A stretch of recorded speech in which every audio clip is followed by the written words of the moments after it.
বাংলাদেশের বুক থেকে এই ধরনের ঘৃণ্য জঘন্য একটি পাপ বা জঘন্য একটি কাজ সেটি যাতে চিরতরে নির্মূল হয়। মোহাম্মদ আবু নাইম, ভিপি ফজলুল হক মুসলিম হল, রসায়ন বিভাগ, ৯৮তম ব্যাচের শিক্ষার্থী একজন।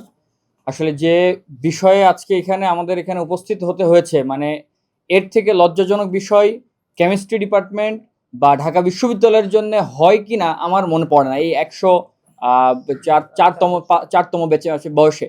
তো এই বিষয়টা আসলে শুধু ঢাকা বিশ্ববিদ্যালয় নয়, এটা আমাদের রাষ্ট্রের জন্যও একটি খুবই অ্যালার্মিং একটি ইস্যু। আমরা দেখেছি যে বিগত বেশ কিছু সময় যে হোমোসেক্সুয়ালিটি বা এলজিবিটিকিউ তাদের প্রভাবটা কিভাবে ক্রমাগতভাবে বিস্তার করে যাচ্ছে, এবং এইটার একটা অন্যতম কারণ থেকে যায় যেটা হচ্ছে প্রশাসনের সদিচ্ছার অভাব বা এইটার সঠিক যে আইন, সুনির্দিষ্ট আইন প্রণয়নের বিষয়।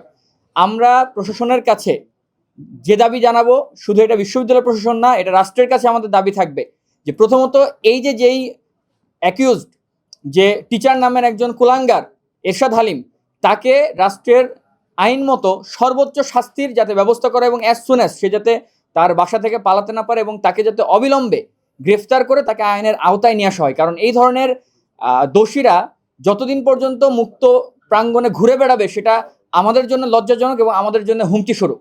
সেই জায়গা থেকে আমরা প্রথমত তাকে যেন দ্রুত সময়ের মধ্যে আইনের আওতায় নিয়ে এসে তাকে যাতে যথাযথ ব্যবস্থা নেওয়া হয় সেটার আমরা দাবি জানাবো।